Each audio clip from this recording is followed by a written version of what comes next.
Hello friends, I am glad to see you again. Today I'm going to tell you about the HOA that thinks they will continue to use my street garage.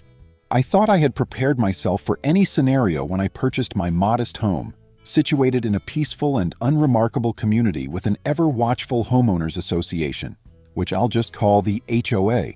But I never expected that the HOA itself would park a work car under my carport, attached to my home, and which I also use as a small makeshift garage to protect their vehicle. That single event would set off a chain reaction of arrogance and confrontation like I had never witnessed.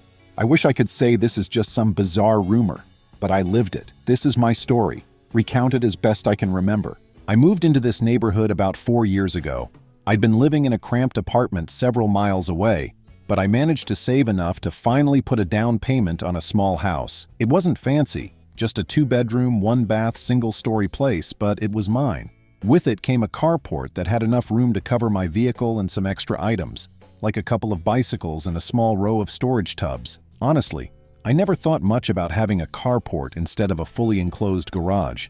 At the time, I figured it would be plenty for my needs, as I didn't have multiple cars or a family that needed extra storage space. My real estate agent had cautioned me that the HOA in the neighborhood was known to be a bit assertive. That was the polite term she used. Yet I never expected them to be downright invasive. For some background, the HOA here was run by a small committee of volunteers who rotated regularly. You had people with big personalities, strong opinions, and occasionally misguided intentions. Perhaps they meant well at some point, but over the years the group developed a reputation for overstepping boundaries, fining residents for small missteps, and using their authority to get what they wanted without considering the consequences. I tried to stay on good terms with them, attending a couple of the community meetings and politely refusing to get involved in the politics. It felt safer that way. Let them handle the landscaping of the communal areas and the occasional holiday decoration in the shared park, I thought.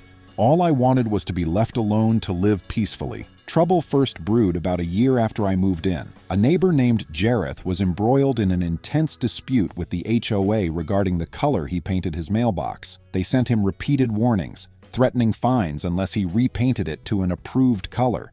When Jareth demanded to see the actual written rule behind that, they dodged the question. Instead, they insisted that communal aesthetic standards gave them jurisdiction to demand that mailbox color. In the end, Jareth conceded because, as he told me, he was in no mood to fight a battle that involved petty fines. It was my first taste of how controlling the HOA could be. But it didn't fully impact me, at least not yet. After all, who was I to intervene in a mailbox color squabble? As the months rolled by, little irritations popped up. One month I got a letter about my trash cans. I had them placed on the side of the house, away from the street view, but apparently that was still too visible. Another time, I received a warning because my dog's water bowl was visible from the front yard. They claimed it compromised the uniform landscaping approach. I tried explaining that my dog's bowl wasn't permanent, but they didn't care, so I moved it out of sight. It felt invasive and small-minded, but the easiest route was just to comply and avoid more conflict. However, a few months ago, the situation reached a boiling point over something far more significant. I came home from a short business trip to find a rather large black SUV with the HOA's official emblem plastered on the door, sitting right under my carport on my private property. It blocked access to my storage bins, left a puddle of oil near my walkway, and generally made my yard look as if it was a commercial parking lot. I was stunned. My own vehicle, a small sedan, had been relegated to the street, and I hadn't even consented to any of this. I walked around the SUV, hoping I was mistaken, double-checking the address, looking for some sign that maybe a relative was visiting and parked in the wrong spot. But no, it was absolutely my home, my carport, and the SUV was emblazoned with the HOA's name. I was fuming. When I went inside, I found a note taped to my door. It read, "Due to an important maintenance project, we needed to secure the HOA's vehicle in a covered area. We have the right to use common access areas within the community, including your carport. We will remove it when we see fit. Expect to document all future access in writing. No signature, no official letterhead except for a minuscule watermark in the corner." The audacity blew my mind. The nerve of them implying my personal carport was part of the common access areas. My deed explicitly stated that the carport was on my private lot. There was no shared utility easement there. No communal ownership, it was definitely my property. The next day, I tried calling the HOA office. It was a small office, so it took a while before someone picked up. I reached one of the board members, a woman named Rosita, who sounded flustered when I explained the situation. Her initial explanation was that the maintenance staff was repaving the main HOA parking lot, so the employees needed a temporary solution. Apparently, they decided that my covered carport was safest for their official SUV. When I demanded they remove it immediately, she informed me that the board had temporary authority to use certain designated areas in the neighborhood for official vehicles. She refused to budge on that. When I asked for proof, she said I'd have to file an official request for documentation, which she would have up to 2 weeks to provide. Now, I should mention I'm not usually a confrontational person. I tend to keep things civil, but this was too much. My patience was gone. This was my property, and they were basically squatting on it. As soon as I hung up the phone, I went to the local towing company I'd used before. They helped me move a junk car off the property when I first moved in. I explained the situation, and they told me that as long as I could prove ownership of the carport, they could tow the vehicle. No problem, the manager said. However, before I made that dramatic move, I decided to give the HOA one more chance to do the right thing. That evening, I sent them a stern but polite email, complete with photos of the carport, the deed references, and a scanned copy of the relevant property lines. I reminded them that they had no right to forcibly use my property. The next morning, I received an email back, this time from their official HOA email address. It simply reiterated their stance that they had the right of access and that I was now required to document any further usage. They also attached a bizarre form that listed my address and demanded I sign to acknowledge that they could use my carport when necessary for official vehicles. Naturally, I refused. I was so outraged I could barely see straight. I hopped in my personal sedan, still parked out on the street, and drove to a friend's place who happened to be a lawyer, not a real estate attorney, but someone well-versed enough in property law to give me guidance. He scanned the documentation and was just as stunned. He confirmed that there was absolutely no easement or legal allowance that would grant the HOA the right to treat my private carport as community property. He also pointed out that their letter was oddly worded and might not even hold up if they tried to enforce it in court. Armed with this confirmation, I decided it was time to escalate the matter. Before calling the towing company, I decided to record one more piece of evidence. I placed a small security camera in my window, angled directly at the carport. It clearly showed their SUV parked there day after day, while I had no shelter for my own car. I knocked on the door of a neighbor named Tasha, someone who'd had her share of run-ins with the HOA. Tasha allowed me to share the footage with her so that if there was a dispute later, she could confirm that the SUV was there without my permission. Tasha was more than happy to help.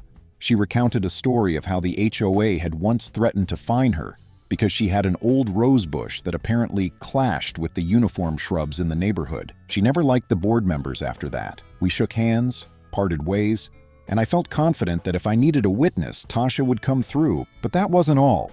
Over the next few days, 2 new issues popped up, each one piling onto my frustration. The first was a letter stating that my property line near the backyard fence might be encroaching on HOA-maintained land. This had never been mentioned before.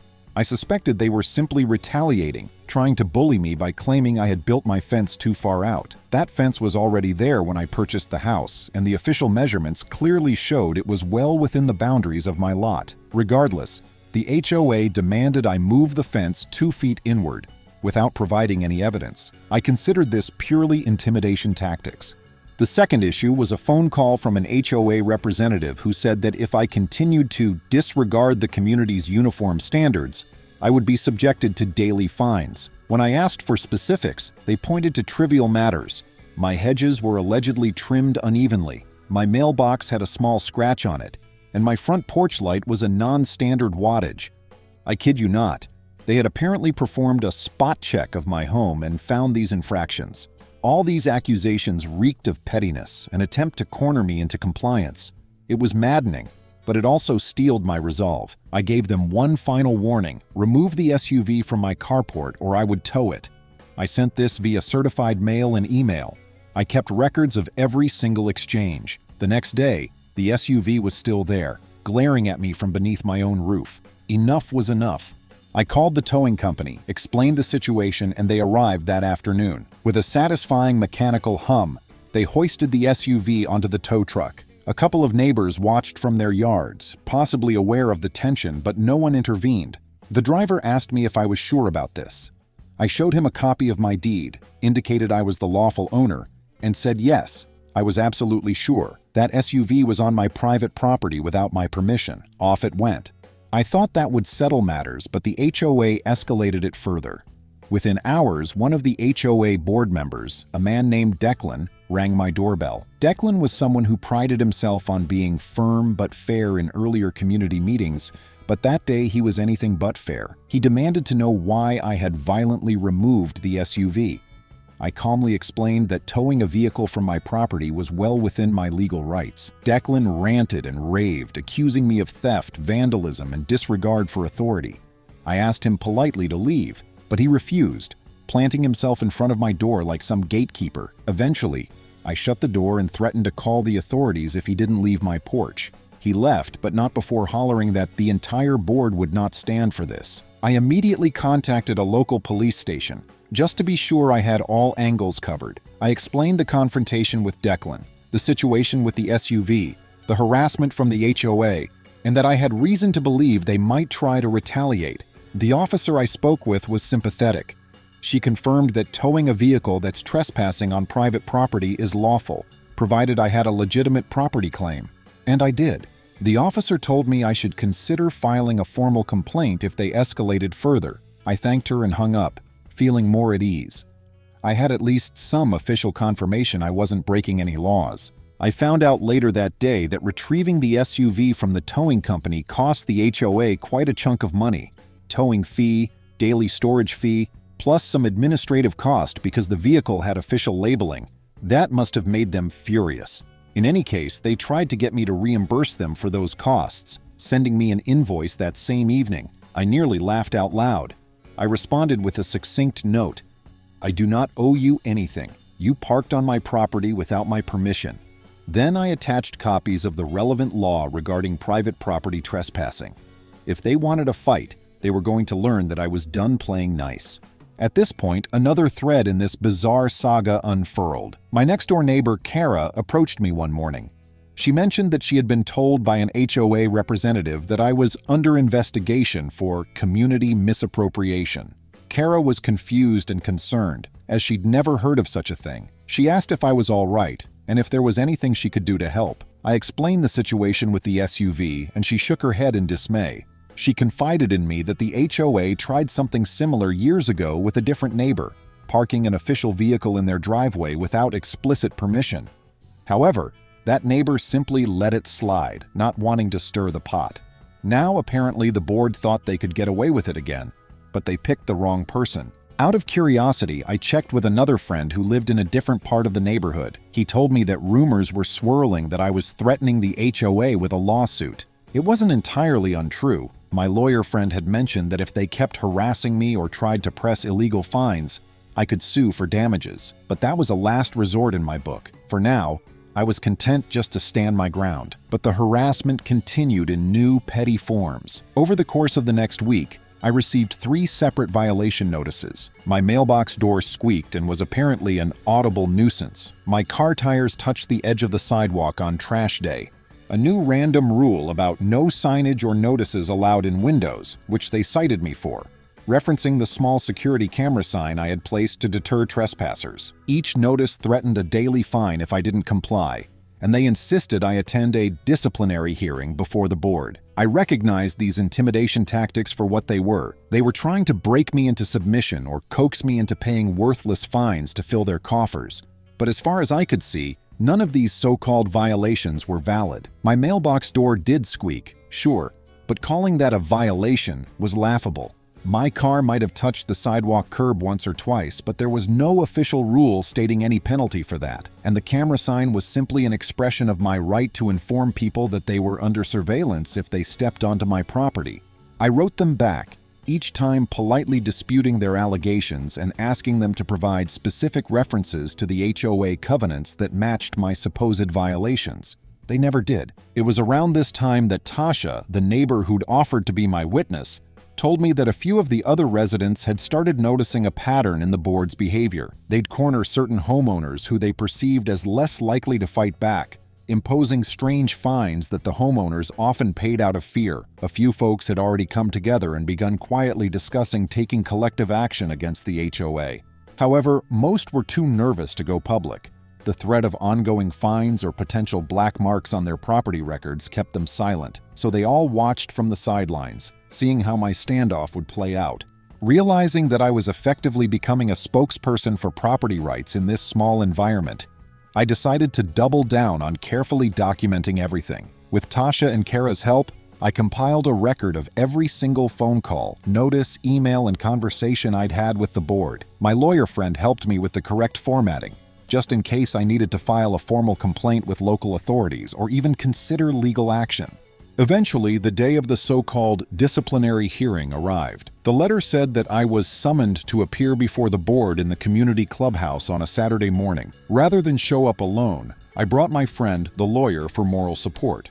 We took seats in the small meeting room in front of a dais where 4 board members sat. Declan was there, plus Rosita, and 2 others I recognized from past gatherings. The atmosphere felt tense. Several neighbors were watching from the back, likely curious about how this would unfold. The board read off a list of my violations, none of which had any substantiation. Then they brought up the towing incident, calling it an extreme measure that undermined community harmony. They argued that I should have worked with them to find a compromise. I was so astonished I almost laughed. I calmly pointed out that I had tried working with them, emailing them, calling them, sending them certified letters. They had refused to provide any legal justification for using my private property. My friend chimed in, clarifying the relevant property laws that said they had no right to commandeer my carport. The board tried to brush him off, saying this was an internal community matter.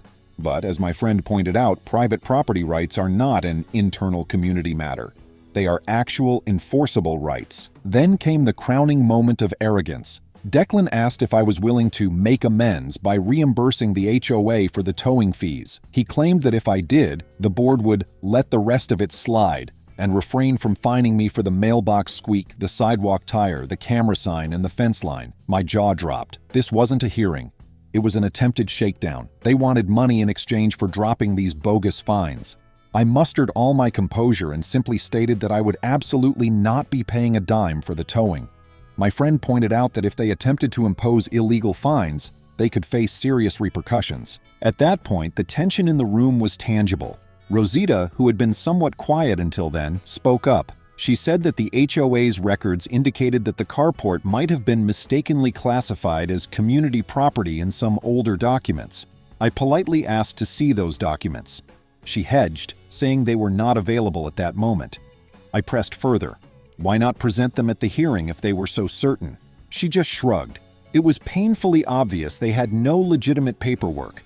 Suddenly, the other neighbors in the back started murmuring. One asked the board, "Where's the official rule that says you can do that to someone's carport?" Another piped up, "Why are you trying to fine someone for squeaky mailboxes? That's never been in the guidelines." The murmurs turned into grumbling voices of discontent. The board members exchanged uneasy glances, realizing the crowd wasn't on their side. They quickly tried to adjourn the meeting, but not before I reiterated my stance for the record. I will not pay you for towing a car off my private property. If you impose illegal fines, I will contest them. This hearing is over. My lawyer friend quietly nodded and we stood up to leave. As we walked out, a small group of neighbors actually applauded. It was surreal, like a scene out of a television drama. Some of them followed me out to express their gratitude that someone was standing up to the board's overreach. A few shared their own horror stories of petty fines and intimidation. I suggested they gather the courage to challenge any future harassment, because if we stand alone, it's easy to be bullied. But as a group, we have a stronger voice. They nodded, some still hesitant, but it felt like the start of a pushback against the HOA's heavy-handed tactics. The aftermath was predictable. A few days after the hearing, I received a letter from the HOA claiming they had reviewed the evidence and decided to waive all potential fines as a gesture of goodwill, but they insisted that I was still responsible for the towing fees. They indicated that if I didn't pay, they might consider further action. At this point, I had grown tired of the back and forth. I sent them one final cease and desist letter, drafted with my lawyer's help, stating that any further harassment would result in a formal complaint to the local authorities. I also made it clear that if they attempted to place a lien on my property for illegitimate fines, I would seek legal damages. A few days passed in silence. Then I caught wind of something from Tasha. She informed me that an emergency board meeting had been called to discuss revisions to the vehicle policy. When I inquired, it turned out the board was quietly admitting they had no actual basis for forcibly parking on private property. They were desperately trying to pass a new policy that would allow them to do so under certain conditions. However, to enact such a policy, they needed a majority vote from all homeowners in the neighborhood. And given the fiasco they'd caused with my case, support for such a measure was non-existent. From what I heard, the measure failed spectacularly. Shortly after that, Declan resigned from the board. Rosita also stepped down. 2 new members stepped in, and though I didn't know them personally, word around the neighborhood was that they were more reasonable. They promised to reevaluate the enforcement guidelines and address the community's concerns about overreach. Part of me was still skeptical, but at least there was some sign that the old guard was losing its grip. Another rumor was floating around that the HOA might be forced to reimburse me for the legal fees I incurred defending myself, but I never actually sought those fees from them, as long as they stopped harassing me, which they did, quietly but effectively. In the ensuing weeks, life went back to normal. My carport was empty except for my own sedan, just as it should have been from the start. The petty violation notices ceased. I was able to move my trash cans without worrying about a letter of reprimand in the mail. Best of all, a handful of neighbors thanked me for standing up, telling me that the board suddenly canceled a bunch of questionable fines that other residents had received for equally trivial matters. Even though it had been a stressful ordeal, seeing the positive changes in the neighborhood made it feel worthwhile. Still, it wasn't all smooth sailing. About a month after the fiasco, the HOA tried one more sneaky move by sending me a final notice regarding my fence line. But I'd already had a surveyor come out to confirm my fence was exactly where it was supposed to be, and I had those records ready. I sent them a polite email with the survey details and never heard a peep about it again. I suspect it was the last-ditch attempt of whichever board members still had a grudge. On a more uplifting note, the neighbor Jareth, he of the infamous mailbox color fiasco, repainted his mailbox to the color he originally wanted. When no letters of complaint came, he felt a small victory. Tasha started planting new flowers in her front yard without seeking the HOA's blessing. And for the first time in ages, there were no warnings about unauthorized plants. Even Kara began hosting small weekend gatherings and never faced any scrutiny from the board about noise levels. A sense of relief spread through our little part of the community. People realized they could stand up to ridiculous demands if they were willing to push back and not just pay fines blindly. I, for one, learned a valuable lesson. You have to be prepared to protect your rights, especially when dealing with an entity that believes it's beyond accountability. I used to think HOAs were simply about maintaining common areas and ensuring people didn't paint their houses neon colors. But clearly, if left unchecked, some individuals can turn an association into a mini dictatorship, using intimidation and flimsy rules to control the neighborhood. I also learned the power of documentation.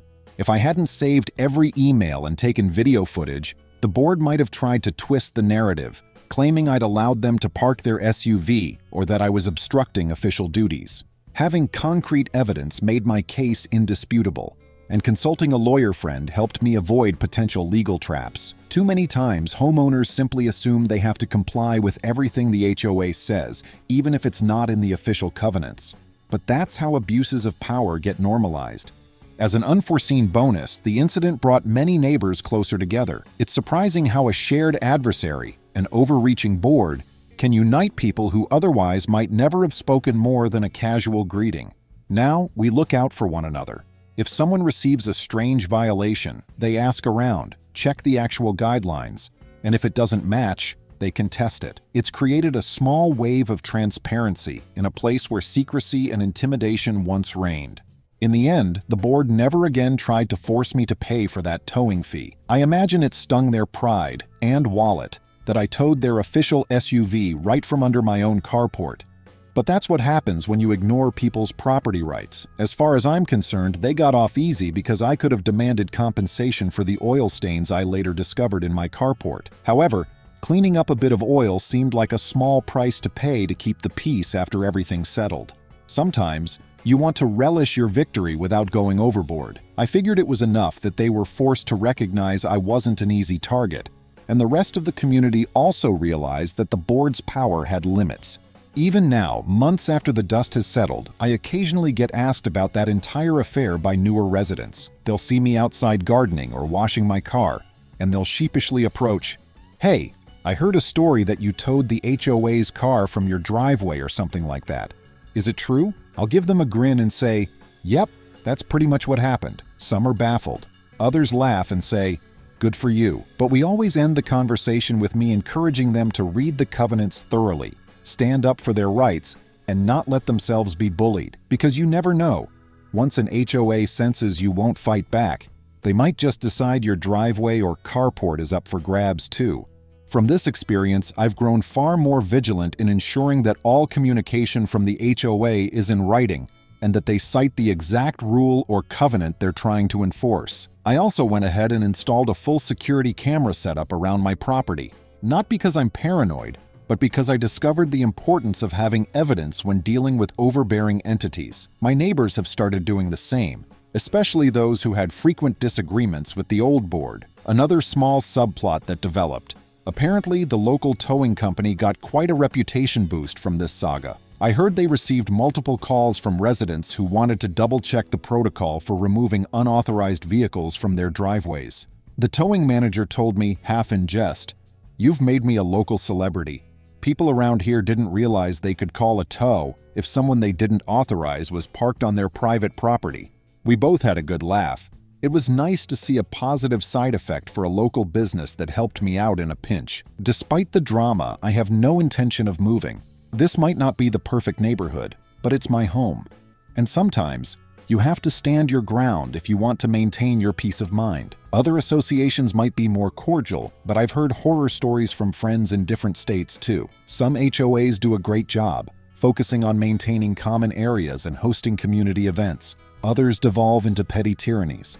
In the end, it really depends on the people in charge. Right now, with Declan and Rosita gone, I'm hopeful that we can move forward and keep things constructive. If there's one final observation I can offer, it's that even the most minor property rights matter. Whether it's a small carport, an out-of-the-way fence, or a squeaky mailbox, it's all part of your home, something you worked hard to attain and maintain. An HOA shouldn't have the power to claim it or label it common on a whim. Ownership means you call the shots about who gets to park under your roof. And if that basic principle is undermined, well, towing might just be the most efficient remedy. Friends, thank you. See you soon.